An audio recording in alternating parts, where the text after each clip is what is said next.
ಪ್ರೀತಿಯ ವೀಕ್ಷಕರೇ, ನಿಮ್ಮೆಲ್ಲರಿಗೂ ನಮಸ್ಕಾರ. ನಾನು ಕೆಜೆ ಹಳ್ಳಿ ಸುರೇಶ್. ದೆಹಲಿಯ ಜಂತರ್ ಮಂತರ್ನಲ್ಲಿ ದೊಡ್ಡ ರಣರಂಗವೇ ಕ್ರಿಯೇಟ್ ಆಗಿದೆ. ಒಂದು ಪ್ರಜಾಪ್ರಭುತ್ವದ ವ್ಯವಸ್ಥೆಯಲ್ಲಿ ಅಧಿಕಾರದಲ್ಲಿರುವಂತಹ ಸರ್ಕಾರ ಪ್ರತಿಭಟನೆ ಮಾಡುವಂತಹ ಪ್ರತಿಭಟನಾ ನಿರತರನ್ನ ಯಾವ ರೀತಿ ನೋಡ್ಕೋಬೇಕು, ಯಾವ ರೀತಿ ಮಾತಾಡಬೇಕು ಅನ್ನುವಂತ ಮಿನಿಮಮ್ ಕಾಮನ್ ಸೆನ್ಸ್ ಇಲ್ಲದ ಈ ಮೋದಿ ಸರ್ಕಾರ ನಿಜಕ್ಕೂ ಒಂದು ರೀತಿಯ ಸರ್ವಾಧಿಕಾರಿ ಧೋರಣೆಯನ್ನ ಮಾಡಿದೆ. ಸೋನಂ ವಾಂಗ್ಚುಕ್ ಅವರನ್ನ ಅನಿರ್ದಿಷ್ಟಾವಧಿ ಪ್ರತಿಭಟನೆ ಮಾಡ್ತಾ ಇದ್ರು.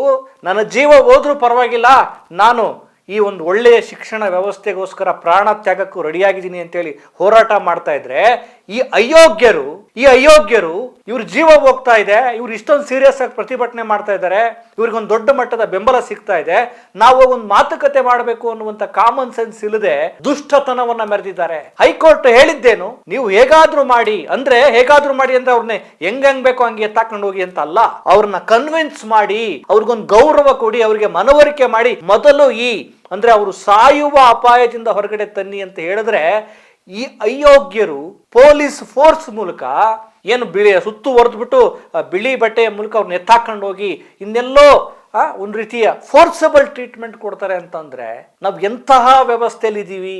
ಇದನ್ನ ಪ್ರಜಾಪ್ರಭುತ್ವ ವ್ಯವಸ್ಥೆ ಅಂತ ಅನ್ನೋದಿಕ್ಕಾಗತ್ತಾ? ಇವರಿಗೆ ಆ ಸೋನಂ ವಾಂಗ್ಚುಕ್ ಅವರ ಜೊತೆ ಒಂದು ಮಾತುಕತೆ ಮಾಡಿದ್ರೆ ಇವ್ರು ಮೀಸೆ ಮಣ್ಣಾಗತ್ತಾ? ಸೋನಂ ವಾಂಗ್ಚುಕ್ ಅವರೇನಾದ್ರು ಟೆರರಿಸ್ಟಾ? ಅವ್ರು ಭಯೋತ್ಪಾದಕರ? ಮನುಷ್ಯ ತಾನೆ.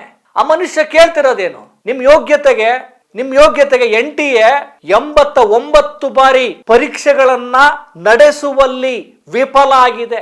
ನೀಟ್ ಪರೀಕ್ಷೆಯಲ್ಲಿ ಸೋರಿಕೆಯಾಗಿದೆ. 21 ವಿದ್ಯಾರ್ಥಿಗಳು ಸತ್ತೋಗಿದಾರಲ್ಲ, ಕೊಲೆ ಮಾಡಿದಿರಿ. ನಿಮ್ಮ ಈ ಅಸಮರ್ಥ್ಯದ ಕಾರಣಕ್ಕೋಸ್ಕರ, ನಿಮ್ಮ ಈ ಅಯೋಗ್ಯತನದ ಕಾರಣಕ್ಕೋಸ್ಕರ ರಾಜೀನಾಮೆ ಕೊಡಿ ಅಂತೇಳಿ ಅವರು ಹೋರಾಟ ಮಾಡ್ತಾ ಇದ್ರೆ, ನೀವು ಅವರ ಜೊತೆ ಒಂದು ಸೌಜನ್ಯಯುತವಾದ ಮಾತುಕತೆಯನ್ನು ನಡೆಸದೆ ಅವ್ರನ್ನ ಎತ್ತಾಕೊಂಡು ಹೋಗಿ ಇನ್ನೇನೋ ಮಾಡ್ತೀರಿ ಅಂತಂದ್ರೆ, ನಿಮಗೇನಾದ್ರೂ ಸಂವಿಧಾನದ ಬಗ್ಗೆ ಗೌರವ ಇದೆಯಾ? ಇವತ್ತು ಅಕ್ಷರಶಃ ಒಳ್ಳೆ ಟೆರರಿಸ್ಟ್ಗಳು, ಯಾರೋ ಭಯೋತ್ಪಾದಕರು, ಆಗಂತಕರು ಸಿಕ್ಬಿಟ್ರೆ ಹೆಂಗೆ ಬಾಳಿಸ್ತಾರೋ ಹಂಗೆ ಲಾಠಿ ಚಾರ್ಜ್ ಮಾಡ್ತಾರಲ್ಲ, ಈ ನರೇಂದ್ರ ಮೋದಿ ಈ ಮನುಷ್ಯನಿಗೆ ಏನಾದ್ರೂ ಸಂವೇದನೆ ಇದೆಯಾ? ಪೊಲೀಸರ ಮೂಲಕ ಈ ರೀತಿ ಆ ಪ್ರತಿಭಟನಾ ನಿರತರನ್ನ ಮನಸೋ ಇಚ್ಛೆ ಲಾಠಿ ಚಾರ್ಜ್ ಮಾಡಿಸ್ತಾರಲ್ಲ, ನಿಮಗೇನು ಅನ್ಸಲ್ವಾ? ನಿಮ್ಗೊಂದು ತಾಯಿ ಗುಣ ಇಲ್ವಾ? ನಿಜಕ್ಕೂ ಕೂಡ ನೀವು ಲಾಠಿ ಚಾರ್ಜ್ ಮಾಡಿರ್ಬೋದು, ಅವ್ರ ಮೇಲೆ ಹಲ್ಲೆ ಮಾಡಿರ್ಬೋದು. ಇದು ಮೋದಿ ಸರ್ಕಾರದ ಪತನಕ್ಕೆ ಶುರುವಾಗಿರುವ ಒಂದು ದೊಡ್ಡ, ಇಡೀ ದೇಶಾದ್ಯಂತ ಒಂದು ದೊಡ್ಡ ಬೋರ್ಗರೆತ ಆಕ್ರೋಶದ ಕಟ್ಟೆ ಒಳಗೋಗಿದೆ. ಇದು ಇನ್ನು ಈಗ ಶುರುವಾಗಿದೆ.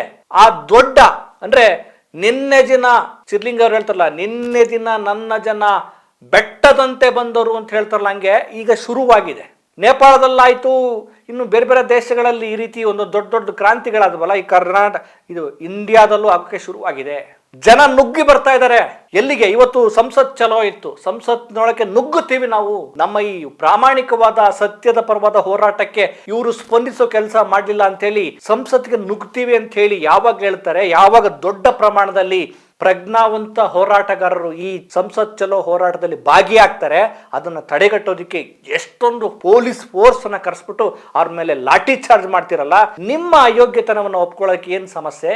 ಇವತ್ತು ಅಧಿವೇಶನ ನಡೀತಾ ಇದೆ. ಮಲ್ಲಿಕಾರ್ಜುನ ಖರ್ಗೆ ಅವರು, ಕಾಂಗ್ರೆಸ್ನ ರಾಷ್ಟ್ರೀಯ ಅಧ್ಯಕ್ಷರು ಮಲ್ಲಿಕಾರ್ಜುನ ಖರ್ಗೆ ಅವರು ಸಂಸತ್ತಲ್ಲಿ ಬಿಜೆಪಿ ಸರ್ಕಾರದ ಈ ವೈಫಲ್ಯವನ್ನ ಎತ್ತಿ ಹಿಡಿದಿದ್ದಾರೆ. ಕೊನೆ ಪಕ್ಷ ವಿಪಕ್ಷಗಳ ಜೊತೆ ಒಂದು ಒಳ್ಳೆ ಸಮಾಲೋಚನೆ ಮಾಡಿ ಇದಕ್ಕೊಂದು ಪರಿಹಾರ ಕಂಡುಕೊಳ್ತೀವಿ, ನಮಗೆ ನಾಚಿಕೆ ಆಗ್ಬೇಕು, ಅದಕ್ಕೋಸ್ಕರ ಕ್ಷಮೆ ಕೇಳ್ತೀವಿ ಅಂತ ಹೇಳೋ ಒಂದು ಸಂವೇದನೆಯನ್ನು ಕೂಡ ಈ ಮೋದಿ ಸರ್ಕಾರ ಉಳಿಸಿಕೊಂಡಿಲ್ಲ. ಬಹುಶಃ ಭಾರತದ ಎಲ್ಲಾ ಭಾಗಗಳಲ್ಲೂ ಕೂಡ ಯುವಕರು ರೊಚ್ಚಿಗೆಳ್ತಿದ್ದಾರೆ.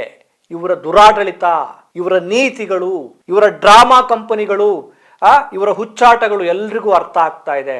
ಹಾಗಾಗಿ ಮೋದಿ ಸರ್ಕಾರದ ಪತನದ ದಿನಗಳು ಶುರುವಾಗಿವೆ ಅಂತಾನೆ ಹೇಳಬಹುದು.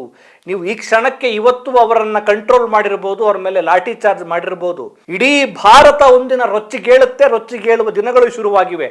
ಆಗೇನ್ ಮಾಡ್ತೀರಿ? ಆಗ ನಿಮ್ಮ ಜೀವವನ್ನು ಉಳಿಸ್ಕೊಳ್ಳೋದಕ್ಕೆ ನೀವು ದಿಕ್ಕಾಪಾಲಾಗಿ ಓಡುವ ದಿನಗಳು ಬರ್ತವೆ, ಅರಾಜಕತೆ ಸೃಷ್ಟಿಯಾಗತ್ತೆ ಅಂತ ದಿನಗಳು ಬರ್ತಿದ್ದಾವೆ. ನೀವು ಕಾಯಿರಿ.